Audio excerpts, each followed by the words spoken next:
Welcome to Dr. Adams Senior Health. If you've noticed any of the symptoms I'm about to describe, I need you to comment below right now. Tell me what you're experiencing. And please, hit that like button and subscribe to this channel, because what I'm sharing today could save your brain from irreversible damage. You walk into a room and forget why you went there. You put your keys somewhere and spend 20 minutes searching. You're in the middle of a sentence and the word just vanishes from your mind. You meet someone you've known for years and their name is completely gone. You open the refrigerator and stand there, staring, because you cannot remember what you needed. Your family asks if you're okay, and you laugh it off. But inside there's this cold feeling, this quiet fear, because it's happening more often now, and you've started wondering if this is it, if this is how it begins.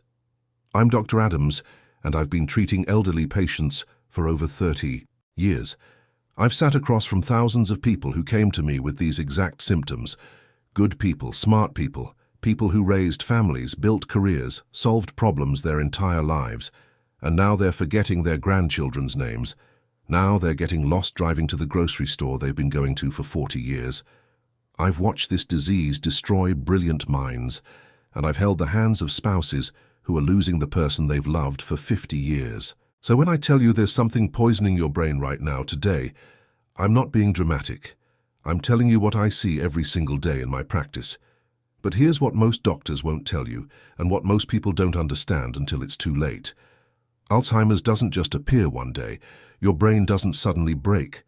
This disease begins decades before you get the diagnosis. Right now, today, there are things happening inside your brain. Processes that are slowly, quietly destroying the connections between your brain cells. And the worst part, the part that keeps me up at night, is that one of the primary triggers is something you're doing every single day without knowing it's hurting you. Let me tell you about Margaret, 72 years old. Came to my office 3 years ago because her daughter noticed she was repeating herself. Margaret was a retired accountant, sharp as a tack her whole life, never missed a detail. When I tested her, she was already showing early cognitive decline. We talked about her lifestyle, her diet, her habits, and buried in that conversation was the poison, the thing that had been damaging her brain for 20 years. When we identified it and she stopped, her decline didn't reverse, but it stopped getting worse. She stabilized. 3 years later, Margaret still lives independently. She still plays bridge with her friends. She's not the same as she was at 50, but she's here. She's present. And that's because we caught it when we did. Then there's Robert, 68. Didn't come to see me until his wife found him standing in their driveway at 2 in the morning, confused about where he was. By then, the damage was severe.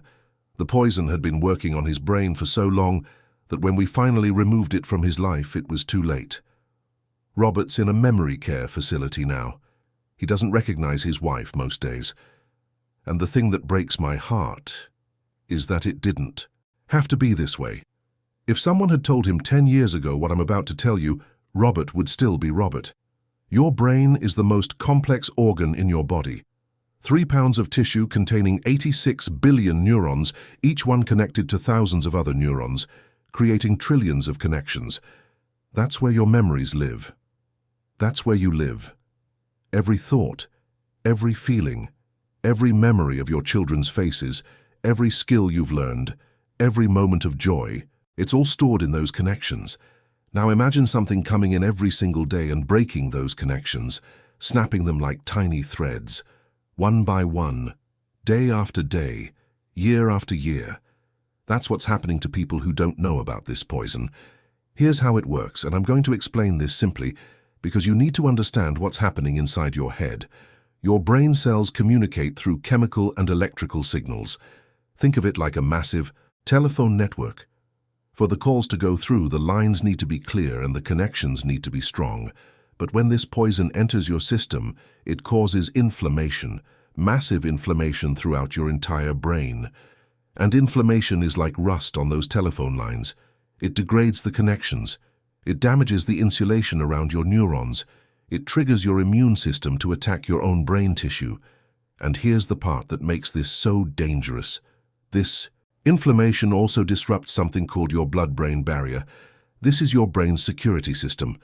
It's supposed to keep harmful things out and let beneficial things in, but chronic inflammation makes this barrier leaky. It becomes like a fence with holes in it, and once that happens, toxins that should never reach your brain tissue start flooding in. Your brain's cleaning system gets overwhelmed.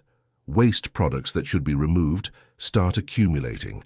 And that's when you get the plaques, the tangles, the protein deposits that are the hallmark of Alzheimer's disease. But it gets worse. This poison also affects your mitochondria. These are the power plants inside every cell. Your brain uses 20% of your body's entire energy supply, even though it's only 2% of your body weight. Your brain cells are energy hungry. They need constant fuel. When your mitochondria get damaged by chronic inflammation, your brain cells start starving. They can't function properly. They start dying, and unlike other cells in your body, when brain cells die, they don't come back. They're gone, and with them goes a piece of you, a memory, a skill, a connection to someone you love. Now, I know what you're thinking. Dr. Adams, what is this poison? What am I doing that's causing this? And I'm going to tell you, but first I need you to understand something crucial. When I reveal what this is, some of you are going to be skeptical. Some of you are going to think it can't be that simple. Some of you are going to want to ignore this information because changing this habit is going to be difficult. But I've been doing this for 3 decades. I've reviewed thousands of studies. I've treated thousands of patients. And the evidence is overwhelming and undeniable. The poison is sugar, excessive sugar consumption. And I'm not talking about the occasional dessert at a birthday party. I'm talking about the chronic, daily, excessive intake of sugar that has become normal in our society. The sugar in your morning coffee, the sugar in your yogurt, the sugar in your salad dressing, your bread, your pasta sauce, your energy drinks, your fruit juice. The sugar you don't even know you're eating because it's hidden in everything. That sugar is destroying your brain. And before you tell me you don't eat that much sugar, let me give you the numbers. The average American consumes 17 teaspoons of added sugar every single day. That's 70 grams. The American Heart Association recommends no more than 6 teaspoons for women and 9 for men. We're eating 2 to 3 times the safe amount every single day, and it's been going on for decades. Your brain has been marinating in excess sugar for years, maybe your entire adult life. Here's what happens when you eat sugar. Your blood glucose spikes. Your pancreas releases insulin to bring it back down. But when this happens over and over, multiple times a day, every day for years, your brain cells become insulin resistant. Yes, insulin resistance happens in your brain, just like it happens in your muscles and your liver. And when your brain becomes insulin resistant, it can't use glucose efficiently for energy. Your brain starts starving even though there's plenty of glucose in your blood. This is why some researchers are now calling Alzheimer's type 3 diabetes. It's diabetes of the brain. But the damage doesn't stop there. Excess sugar causes something called glycation. This is when sugar molecules attach to proteins in your body and create these toxic compounds called advanced glycation end products, or AGEs. And these AGEs are exactly what they sound like. They age you. They age your brain. They make your brain tissue stiff and dysfunctional. They promote inflammation.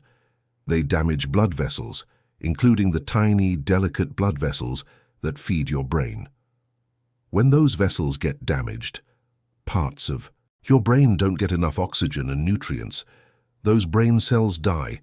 I need you to understand the timeline here. This isn't something that happens overnight.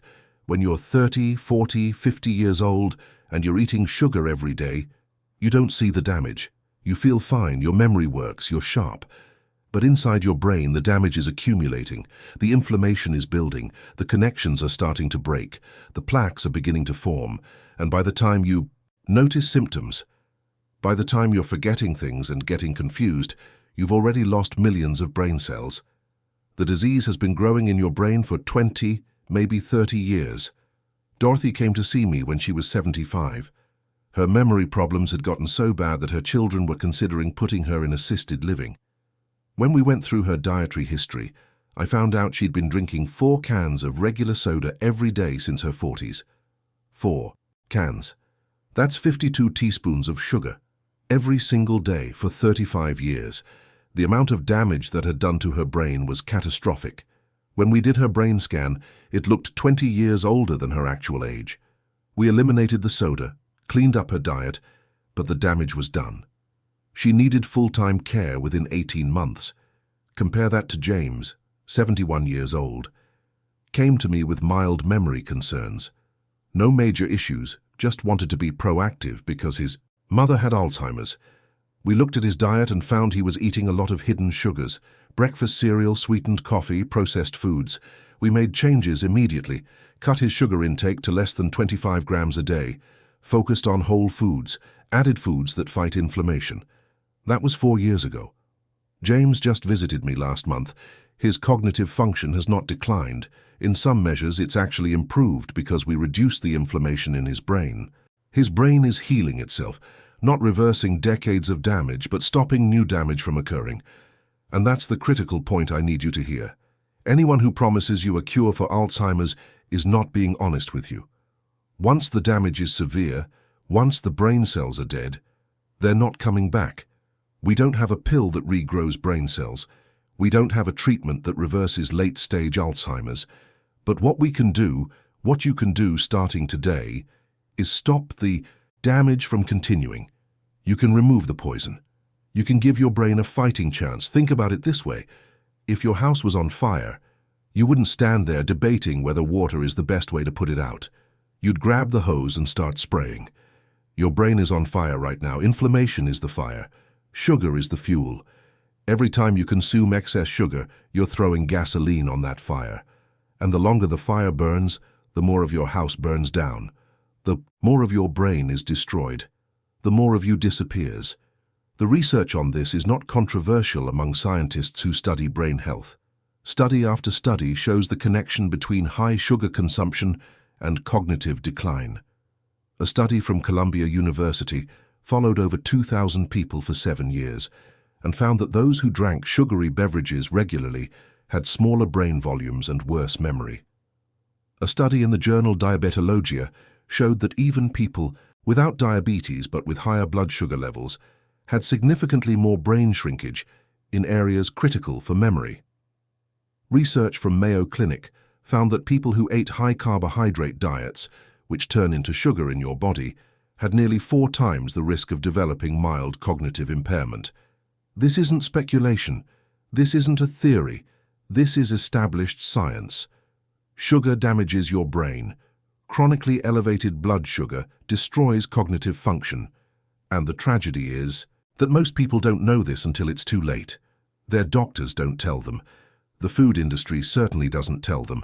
They just keep eating and drinking products loaded with sugar, thinking they're fine, while their brains are slowly being destroyed. Now I can see some of you thinking, but Dr. Adams, I need sugar for energy.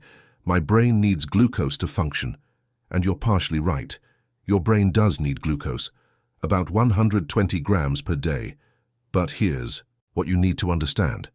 Your body can make all the glucose your brain needs from other foods, from vegetables, from proteins, from healthy fats. You don't need to eat sugar to fuel your brain. In fact, your brain functions better on steady, stable glucose from whole foods than on the roller coaster of spikes and crashes you get from processed sugar. And here's something that will surprise you. When you reduce your sugar intake significantly, your brain can actually start using an alternative fuel source called ketones. These are produced when your body breaks down fat, and research shows that ketones may actually be a superior fuel for aging brains.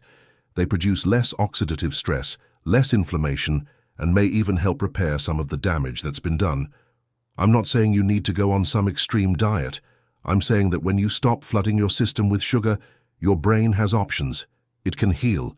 It can protect itself. Let me be very specific about what you need to do. First, you need to know how much sugar you're actually consuming. Start reading labels. Sugar hides under dozens of different names: high fructose corn syrup, cane sugar, agave nectar, honey, maple syrup, fruit juice concentrate, maltose, dextrose, sucrose. It's all sugar. It all does the same damage. Add up everything you eat in a day. I guarantee most of you are eating far more than you think. Second, eliminate sugary drinks completely. This is non-negotiable. Soda, sweet tea, energy drinks, fruit juice, sweetened coffee drinks. These are liquid poison for your brain. When you drink sugar, it hits your bloodstream faster and harder than when you eat it. The spike is more dramatic. The damage is more severe. And because liquids don't fill you up, people consume massive amounts without realizing it. One 20-ounce bottle of soda contains 65 grams of sugar. That's more than 2 days' worth of what you should have. In one bottle. Third, cut out processed foods as much as possible. If it comes in a box or a bag and has a long ingredient list, it probably has added sugar.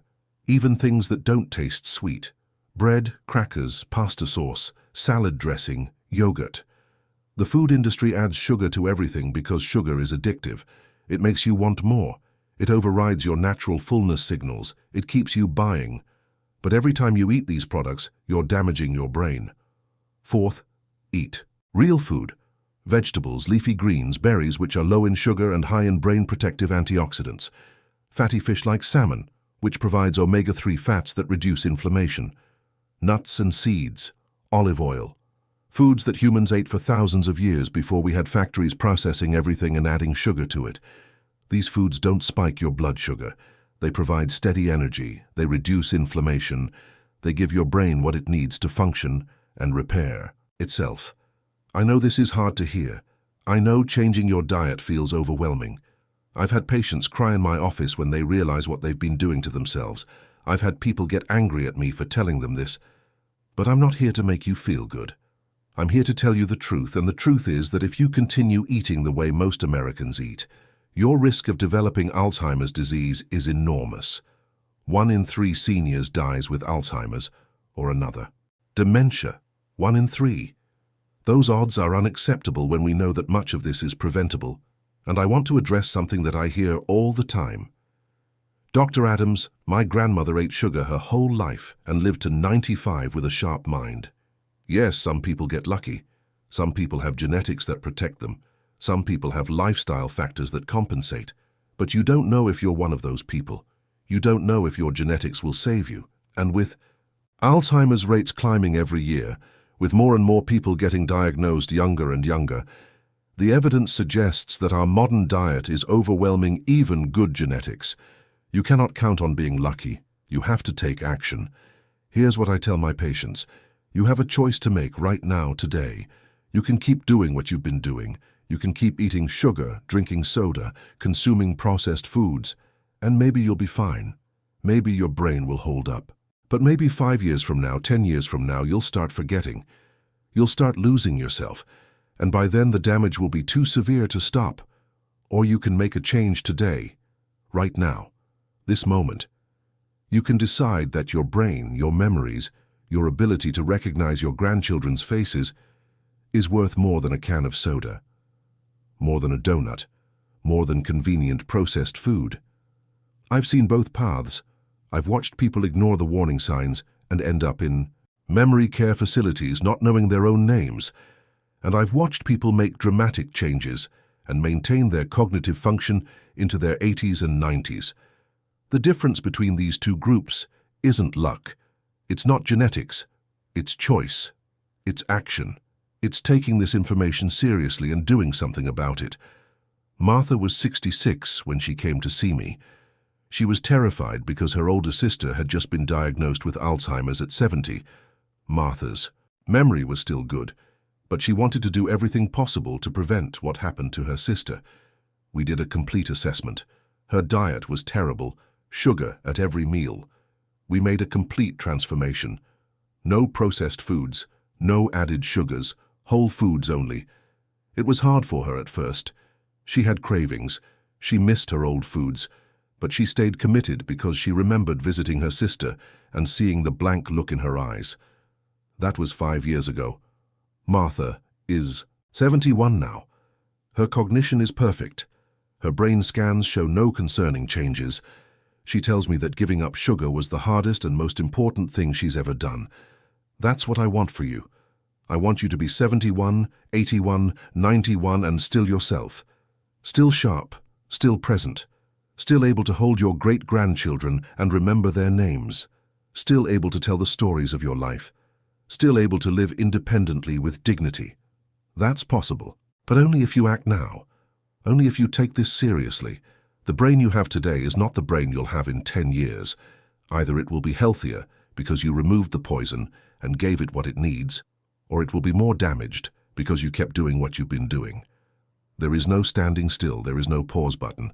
Every single day, every single meal, you're either helping your brain or hurting it. You're either reducing inflammation or increasing it. You're either protecting your neurons or destroying them. And I need to tell you something else. This isn't just about you.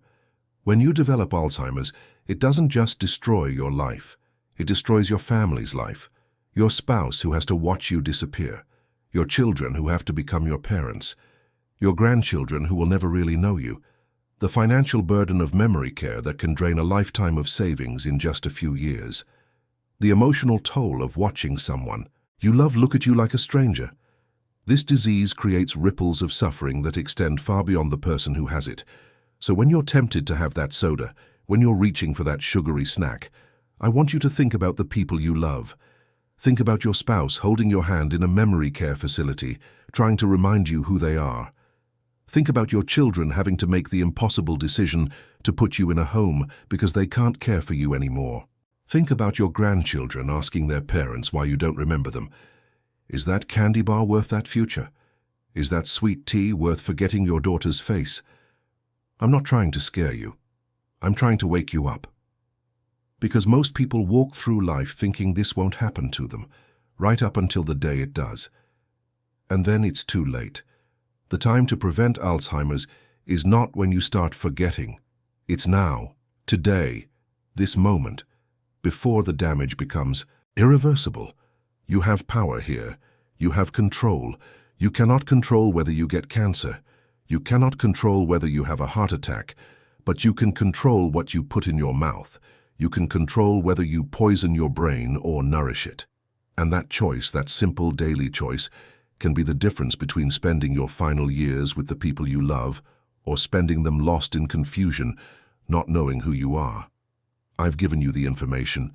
I've explained the science. I've shared the stories. Now it's up to you. You can close this video and go back to your life unchanged.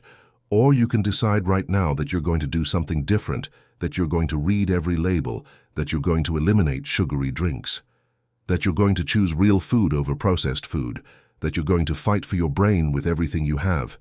Because your brain is you. It's every memory you've ever made, every person you've ever loved, every skill you've learned, every moment of joy, of triumph, of connection. It's irreplaceable, and it deserves to be protected. Not tomorrow, not next week, today, right now. Make the choice. Remove the poison. Save your brain. I promise you, your future self will thank you.